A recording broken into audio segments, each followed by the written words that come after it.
شرور أنفسنا ومن سيئات أعمالنا من يهده الله فلا مضل له ومن يضلله فلا هادي له وأشهد أن لا إله إلا الله وحده لا شريك له وأشهد أن محمدًا عبده ورسوله۔ محترم حاضرین اور خواتین حضرات، حسب ترتیب آج کے درس میں مجھے قرآن کریم کی سورۃ الاعراف کا تعارف اور اس کا خلاصہ آپ کے سامنے ذکر کرنا تھا، لیکن چونکہ آج کہیں پہلی شب قدر ہے، لیلۃ القدر ہے، تو اس لیے میں چاہتا ہوں کہ آپ حضرات کے سامنے کچھ باتیں شب قدر کے حوالے سے کی جائیں، تاکہ آپ کے اندر لیلۃ القدر سے متعلق معلومات میں اضافہ ہو، آپ کے اندر عبادت کا شوق پیدا ہو، جذبہ پیدا ہو۔ اس لیے مختصر طور پہ کچھ باتیں آپ کے سامنے لیلۃ القدر سے متعلق آئیں گی۔ میرے بھائیوں، اللہ رب العالمین نے قرآن کریم میں لیلۃ القدر سے متعلق مکمل ایک سورت نازل کی۔ اس سے آپ اندازہ لگائیے کہ اس رات کی کتنی اہمیت، کتنی عظمت اس رات کو حاصل ہے کہ اللہ تعالیٰ نے مکمل قرآن کریم کی ایک سورت ہی اس رات کے حوالے سے نازل کر دی۔ اللہ تعالیٰ نے قرآن کریم کے اندر ارشاد فرمایا، اعوذ باللہ من الشیطان الرجیم، انا انزلناہ فی لیلۃ القدر وما ادراک ما لیلۃ القدر لیلۃ القدر خیر من الف شہر تنزل الملائکۃ والروح فیہا بإذن ربہم من کل امر سلام ہی حتی مطلع الفجر۔ میرے بھائیوں، یہ اس سورت کی آیتیں ہیں جس سورت کا تعلق لیلۃ القدر سے۔ اس سورت میں اللہ تعالیٰ نے کیا فرمایا ہے، غور سے سنیے میرے بھائیوں۔ اللہ تعالیٰ نے کہا انا انزلناہ فی لیلۃ القدر، کہ بے شک ہم نے اس کو نازل کیا ہے عزت والی رات میں۔ اگر آپ تفصیل سے جاننے کی کوشش کیجئے گا القدر کا معنی کیا ہوتا ہے، تو میرے بھائیوں اہل علم نے 5 اقوال بیان کیے، بلکہ اس سے بھی زائد کہ قدر کا معنی کیا ہے، لیکن جو سب سے مشہور معنی ہے وہ عزت کے معنی میں ہے، احترام کے معنی میں ہے، تقدس کے معنی میں، عظمت کے معنی میں۔ اللہ تعالیٰ نے کہا انا انزلناہ فی لیلۃ القدر، کہ ہم نے اس کو عزت والی رات میں اتارا۔ کس چیز کو اللہ تعالیٰ نے، جو بچے بول رہے ہیں چپ رہو بچہ، اللہ رب العالمین نے کہا انا انزلناہ فی لیلۃ القدر، کہ ہم نے اس کو عزت والی رات میں نازل کیا۔ کس چیز کو اللہ تعالیٰ نے عزت والی رات میں نازل کیا؟ میرے بھائیوں، اس تعلق سے تمام مفسرین کا، تمام اہل علم کا اس بات پر اتفاق ہے کہ اللہ تعالیٰ نے قرآن کریم کو شب قدر میں نازل کیا، اس عزت اور احترام والی رات میں نازل کیا۔ اور اسی کا پتہ سورہ دخان سے بھی چلتا ہے۔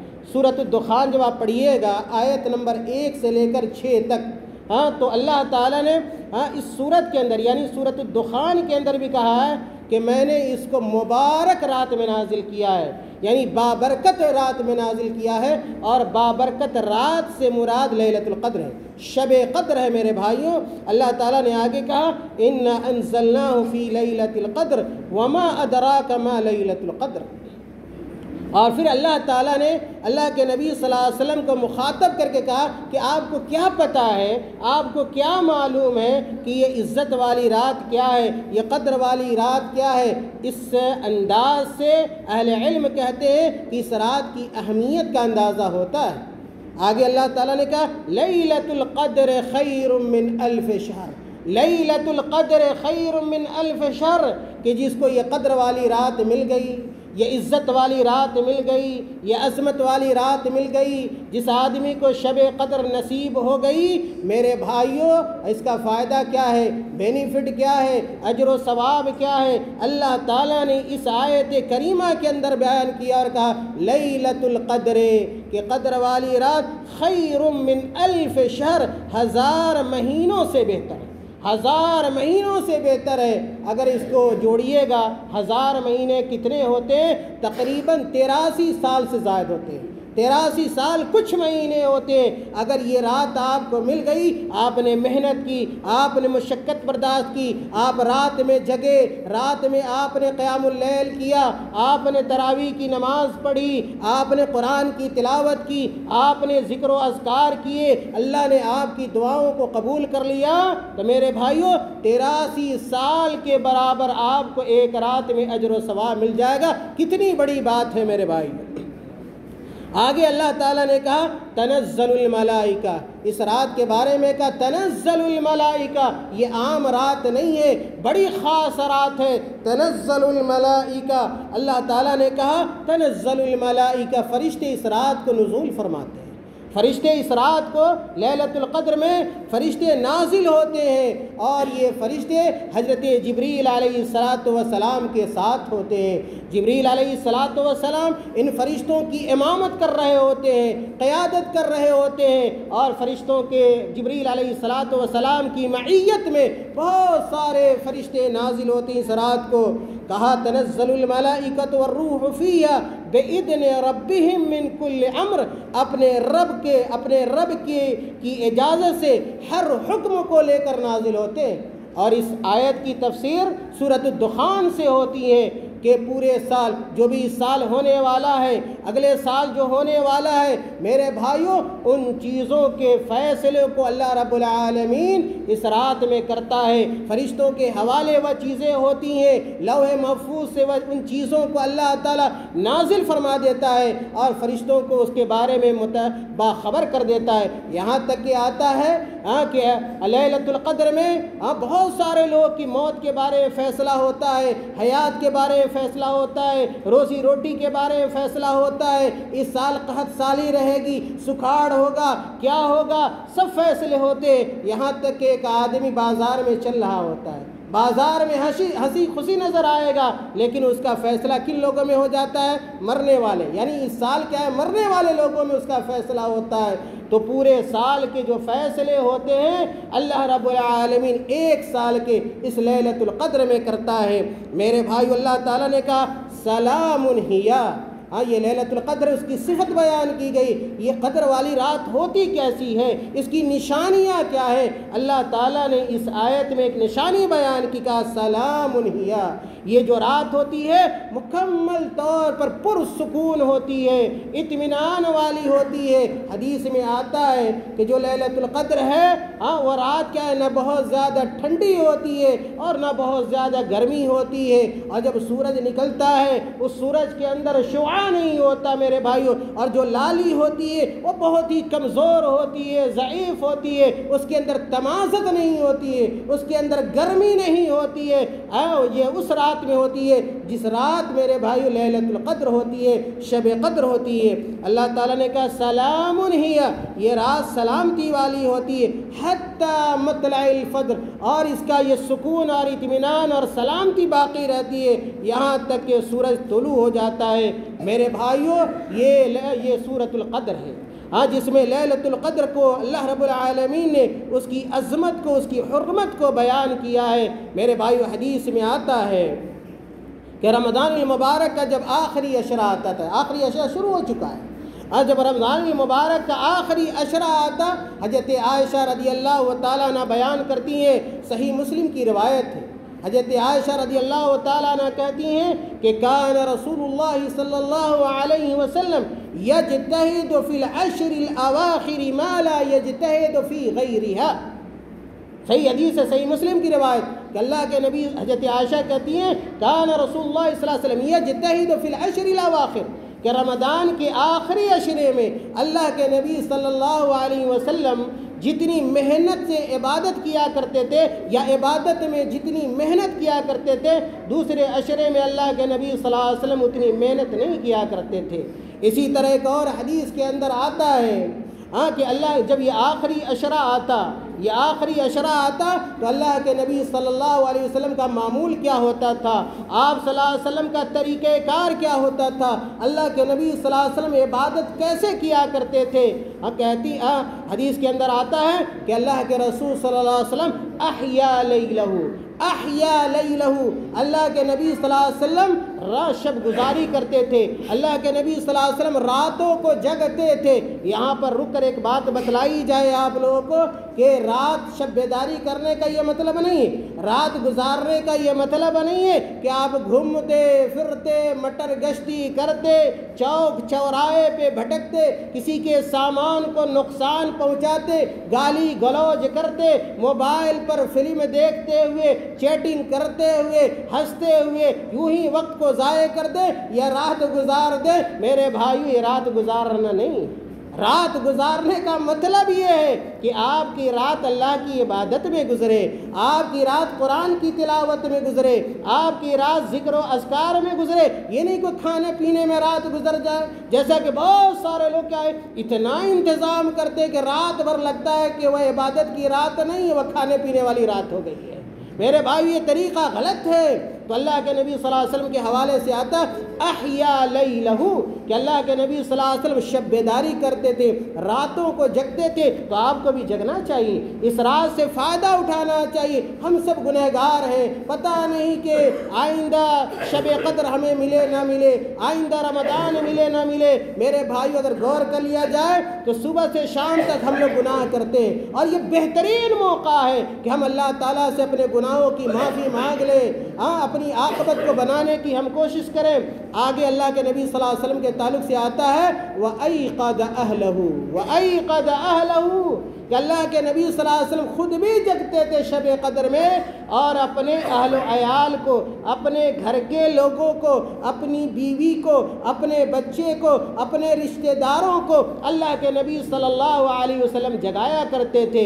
آج چلے جائیے لوگوں کے گھروں میں دیکھیے گا کہ پورا گھر سو رہا ہے، گھر کے سارے لوگ جو سو رہے ہیں، ایسا محسوس ہوتا ہے جیسے عام راتیں ہوتی ہیں، شب قدر بھی کیا ہے ویسی ہی رات ہے۔ میرے بھائیو ایسا نہیں ہونا چاہیے، جو شب قدر ہو، جو لیلۃ القدر ہو، اس میں خاص اہتمام کرنا چاہیے، خود بھی جگنا چاہیے اللہ کی عبادت کے لیے، اور اپنے گھر کے لوگوں کو بھی جگانا چاہیے، جیسا کہ اللہ کے نبی صلی اللہ علیہ وسلم اپنے گھر کے لوگوں کو، اہل و عیال کو جگاتے تھے۔ اسی حدیث کے تیسرے حصے میں آتا ہے اللہ کے نبی صلی اللہ علیہ وسلم کے حوالے سے کہ وَشَدَّ مِئْزَرَهُ کہ اللہ کے نبی صلی اللہ علیہ وسلم لیلۃ القدر میں اللہ کی عبادت کے لیے پورے طور پر کمر بستہ ہو جاتے تھے۔ شد مئزرہ کا محدثین نے دو معنی بیان کیا ہے۔ پہلا وہی معنی ہے جو میں نے ابھی ترجمہ کیا کہ اللہ کے جب یہ شب قدر آتا، لیلۃ القدر ہوتا، تو اللہ کے نبی صلی اللہ علیہ وسلم اپنی ہمت کو باندھ لیتے تھے، ہمت کو جٹا لیتے تھے۔ کس کام کے لیے؟ اللہ کی عبادت کے لیے۔ اور آدمی کو باہمت ہونا چاہیے۔ آپ دیکھیے گا جو 70 سال کا بوڑھا ہے، جو 60 سال کا بوڑھا ہے، وہ پوری تراویح کھڑے ہو کر پڑھتا ہے، پوری تراویح کھڑے ہو کر پڑھتا ہے۔ ایک 30 سال کا نوجوان ہے، 15 سال کا نوجوان ہے، اور اس کے وہ باہمت نہیں ہوتا ہے، تو نقصان کیا ہوتا ہے؟ وہ بیٹھ کے تراویح پڑھتا ہے، یا یہ کچھ کھڑا ہو کر پڑھے گا، کچھ بیٹھ کر پڑھے گا۔ میرے بھائیوں، جس طرح دوسرے کام کو ہم ہمت سے کرتے ہیں، اسی طرح اللہ کی عبادت بھی پوری ہمت کے ساتھ کرنا چاہیے، پوری عزیمت کے ساتھ کرنا چاہیے۔ آدمی کو کاہلی نہیں کرنی چاہیے، سستی نہیں کرنی چاہیے، خاص طور سے لیلۃ القدر میں۔ تو دوسرا معنی یہ ہے، محدثین کہتے ہیں وَشَدَّ مِئْزَرَهُ کا دوسرا معنی یہ ہے کہ اللہ کے نبی صلی اللہ علیہ وسلم لیلۃ القدر میں اپنی بیوی سے علیحدگی کر لیتے تھے، بیوی سے الگ ہو جاتے تھے۔ کیوں؟ تاکہ علیحدہ ہو کر، الگ ہو کر زیادہ سے زیادہ اللہ رب العالمین کی عبادت کر سکیں۔ میرے بھائیوں، اللہ کے نبی صلی اللہ علیہ وسلم اور بھی بہت سارے اعمال اس لیلۃ القدر میں کیا کرتے تھے۔ ان میں سے ایک عمل جو اللہ کے نبی صلی اللہ علیہ وسلم کا تھا کہ اس لیلۃ القدر میں یا اس آخری عشرے میں اللہ کے نبی صلی اللہ علیہ وسلم اعتکاف کرتے تھے۔ کیا کرتے تھے؟ اگر آپ چاہتے ہیں کہ آخری عشرہ آپ کا زیادہ سے زیادہ کیا ہے اجر و ثواب سے متعلق گزرے، زیادہ سے زیادہ فائدہ اٹھائیے، زیادہ سے زیادہ آپ اجر و ثواب حاصل کیجئے، تو اس کے لیے آپ کو چاہیے کہ آپ اعتکاف بھی کریں، آپ اعتکاف بھی کریں۔ اللہ کے نبی صلی اللہ علیہ وسلم کا یہ معمول تھا کہ اس آخری عشرے میں اعتکاف کیا کرتے تھے۔ حضرت عائشہ رضی اللہ تعالی عنہ ام المومنین بیان کرتی ہیں کان رسول اللہ صلی اللہ علیہ وسلم یعتکف علی العشر الاواخر من رمضان۔ حضرت عائشہ کہتی ہیں کہ اللہ کے نبی صلی اللہ علیہ وسلم رمضان کے آخری عشرے میں اگر آپ بہت حدیثوں کو پڑھیے گا، صرف ایک حدیث پڑھ کے کوئی فیصلہ نہیں کرنا چاہیے جب تک کہ اس معنی کی ساری حدیثوں کو آپ نہ جان لیں۔ کبھی یہ ہوتا ہے کہ معلومات نہ ہونے کی وجہ سے کوئی ایک چیز ہم جانتے ہیں اور یہ سمجھتے ہیں کہ وہی اصل ہے، اور وہی ایک بات ہے۔ نہیں، کوئی بھی اگر دین کا مسئلہ آ جائے، شریعت کا مسئلہ آ جائے تو قرآن کی ساری آیتوں کو ڈھونڈیے اور اس معنی کی تمام حدیثوں کا تلاش کیجیے اور اس کے بعد کوئی حکم لگانا چاہیے۔ جب حدیثوں کو آپ پڑھیے گا، حدیثوں کو جمع کیجیے گا تو آپ کو یہ ملے گا کہ اللہ کے نبی صلی اللہ علیہ وسلم نے شروع زندگی میں رمضان کے پہلے عشرے کا بھی اعتکاف کیا، دوسرے عشرے کا بھی اعتکاف کیا، اور جب بعد میں اللہ کے نبی صلی اللہ علیہ وسلم کو یہ بتلا دیا گیا کہ یہ لیلۃ القدر رمضان کے آخری عشرے میں ہے، خاص طور سے رمضان مبارک کے آخری عشرے کی تاک راتوں میں ہے، یعنی 21ویں کو، 23ویں کو، 25ویں کو، 27ویں کو یا 29ویں میں سے کوئی ایک رات۔ بعض لوگ یہ سمجھتے کہ صرف 27ویں کی رات ہی کیا ہے، یہ لیلۃ القدر ہے، یہ شب قدر ہے اور بقیہ راتوں کی عبادت نہیں کرتے۔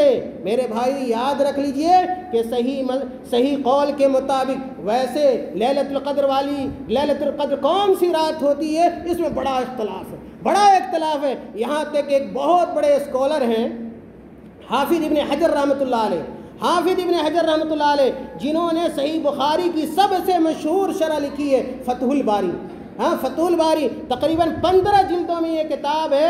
انہوں نے تمام حدیثوں کو جانچنے پڑتالنے کے بعد یہ کہا کہ لیلۃ القدر کی تعین کے حوالے سے اہل علم کے 40 اقوال ہیں۔ کتنے اقوال ہیں؟ 40 اقوال حافظ ابن حجر رحمۃ اللہ علیہ نے اپنی کتاب فتح الباری میں بیان کیے۔ میں اس لیے بیان کر رہا ہوں تاکہ آپ کے علم میں اضافہ ہو، لیکن صحیح بات یہ ہے کہ لیلۃ القدر ہر سال منتقل ہوتا ہے، بدلتا ہے۔ اللہ کے نبی صلی اللہ علیہ وسلم کی زندگی میں یہ شب قدر 21ویں کو بھی ہوا، 21ویں کو بھی یہ شب قدر ہوا، تو کبھی 21ویں کی رات بھی لیلۃ القدر والی ہو سکتی ہے، کبھی 23ویں کی بھی رات ہو سکتی ہے، کبھی 25ویں کی بھی رات ہو سکتی ہے، کبھی 27ویں اور 29ویں کی بھی رات ہو سکتی ہے۔ اور یہیں پر رک کر یہ بات بھی اپنے ذہن میں بیٹھا لیجئے کہ لیلۃ القدر کی فضیلت اپنی جگہ پہ ہے، تاک راتوں کی فضیلت اپنی جگہ پہ ہے، لیکن حدیثوں سے یہ بھی معلوم ہوتا ہے کہ یہ مکمل 10 دن کی فضیلت ہے۔ پورا جو آخری عشرہ ہے، پورے آخری عشرے کی فضیلت ہے۔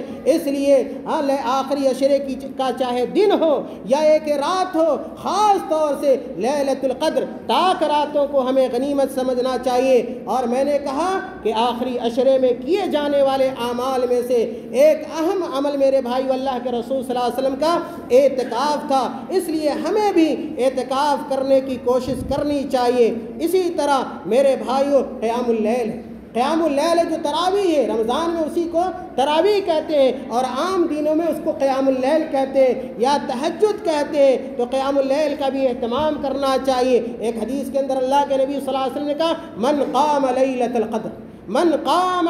القدر ایمانا واحتسابا غفر له ما تقدم من ذنبه۔ اللہ کے نبی صلی اللہ علیہ وسلم نے کہا کہ جو ایمان اور احتساب کا معنی کیا ہے؟ یعنی جو کام کیجئے اللہ کے لیے کیجئے، اللہ کے اجر اور ثواب پانے کے لیے کیجئے۔ تو اللہ کے نبی نے کہا من قام لیلۃ القدر ایمانا واحتسابا غفر له ما تقدم من ذنبه۔ اللہ کے نبی نے بڑی بات بتائی، بڑی خوشخبری سنا دی اللہ کے نبی نے کہ اگر آپ لیلۃ القدر کا قیام کرتے ہیں تو اللہ تعالیٰ آپ کے پچھلے چھوٹے گناہوں کو معاف کر دیتا ہے۔ تو اس رات میں آخری عشرے میں خاص طور سے ہمیں قیام اللیل کا اہتمام کرنا چاہیے۔ اسی طرح میرے بھائیوں، قرآن کریم کی تلاوت زیادہ سے زیادہ ہونی چاہیے، نوافل کا اہتمام ہونا چاہیے، نوافل کا اہتمام کیجئے، اور اسی طرح قرآن کی تلاوت کا اہتمام کیجئے۔ اور سب سے اہم چیز اور آخری بات، بہت لمبی بات انشاءاللہ، جو بقیہ جو راتیں ہیں، جب جو بھی لیلۃ القدر ہوگا، میں کوشش کروں گا کہ لیلۃ القدر ہی کے حوالے سے اسی طرح مختصر باتیں آپ کے سامنے پیش کی جائیں، اور جو بقیہ راتیں ہوں گی انشاءاللہ اس میں قرآن کی جو تفسیر آپ کے سامنے پیش کی جاتی ہے وہ کی جائے گی۔ آخری بات، لیلۃ القدر، میرے بھائی حضرت عائشہ رضی اللہ تعالیٰ عنہ نے پوچھا، جب اللہ کے نبی صلی اللہ علیہ وسلم نے لیلۃ القدر کی فضیلت بیان کی، اس کی عظمت کو بیان کیا، تو حضرت عائشہ نے پوچھا رضی اللہ تعالیٰ عنہ نے کہ اللہ کے رسول صلی اللہ علیہ وسلم، اگر ہمیں یہ پتہ ہو جائے کہ یہ لیلۃ القدر ہے یا شب قدر ہے تو میں کیا کہوں، اللہ سے کیا مانگوں، کیسے دعا کروں؟ تو میرے بھائی، اللہ کے نبی نے اپنی بیوی حضرت عائشہ رضی اللہ تعالیٰ عنہ کو سکھلایا تھا کہ تم کہو اللہم انک عفو تحب العفو فاعف عنی۔ بچے بھی سن لیں اور بوڑھے بھی سن لیں، نوجوان بھی سنیں، عورتیں بھی سنیں، اور اس دعا کو یاد کر لیں، اس دعا کو یاد کریں۔ نوافل کا اہتمام کیجئے، قرآن کریم کی تلاوت کیجئے، اور کثرت سے دعا کیجئے، دعائے ماثورہ جس قدر ہو سکے، خاص طور سے یہ دعا اللہم انک عفو تحب العفو، اے اللہ تو معاف کرنے والا ہے۔ اس سے بڑھ کر کون سی بات ہو سکتی ہے کہ اللہ تعالیٰ ہمارے گناہوں کو معاف کر دے؟ بہت جامع دعا ہے، اللہم انک عفو، اے اللہ تو معاف کرنے والا ہے، تحب العفو، تو معافی کو پسند کرتا ہے۔ جب ہم معافی مانگتے ہیں اللہ تعالیٰ پسند کرتا ہے۔ اور آگے اللہ کے نبی نے کہا فاعف عنی، اے اللہ تو مجھے معاف کر دے، میرے گناہوں کو معاف کر دے، میرے گناہوں کو بخش دے۔ میرے بھائیوں، اللہ تعالیٰ سے دعا کریں کہ اللہ تعالیٰ شب قدر کو واقعی ہمارے لیے قدر والی رات بنا دے۔ اللہ تعالیٰ اس رات میں زیادہ سے زیادہ اپنی عبادت کرنے کی توفیق عطا فرما دے۔ اس رات میں اللہ تعالیٰ ہمیں زیادہ سے زیادہ نوافل کا اہتمام کرنے کی توفیق عطا فرما دے۔ اللہ تعالیٰ ہمیں قرآن کی تلاوت کرنے کی توفیق عطا فرما دے۔ اللہ تعالیٰ ہمیں صدقات و خیرات کی توفیق عطا فرما دے۔ اللہ تعالیٰ ہمارے چھوٹے بڑے تمام گناہوں کو، جن کے بارے میں ہم جانتے ہیں، جن کے بارے میں نہیں جانتے، ان تمام گناہوں کو اللہ تعالیٰ معاف فرما دے۔ میرے بھائیوں، اپنے لیے بھی دعا کیجیے، اپنے گھر والوں کی ہدایت کے لیے بھی دعا کیجیے، اپنے بزرگوں کے لیے بھی دعائیں کیجیے، وہ لوگ جو اس دنیا سے چلے گئے، ہمارے اور آپ کے، یا کہ جن لوگوں کے والدین اس دنیا سے چلے گئے ہیں، ان لوگوں کے لیے بھی دعا کرنی چاہیے، ان کو بھلانا نہیں چاہیے۔ ایک وارث کا سب سے بہترین تحفہ جو ہو سکتا ہے مرنے والوں کے لیے وہ دعا ہے، وہ دعا ہے۔ تو اپنے لیے بھی دعا کریں، اپنے بزرگوں کے لیے بھی دعا کریں، دادا پردادا باپ جن کے والد انتقال ہو گئے، جن کی ماں انتقال ہو گئی ہے، ان تمام لوگوں کو اپنی دعاؤں میں میرے بھائیوں شامل رکھنا چاہیے، ان کو نہیں بھلانا چاہیے۔ اللہ تعالیٰ ہم تمام لوگوں کو نیک عمل کی توفیق عطا فرمائے۔ آمین۔ وآخر دعوانا الحمد للہ رب العالمین۔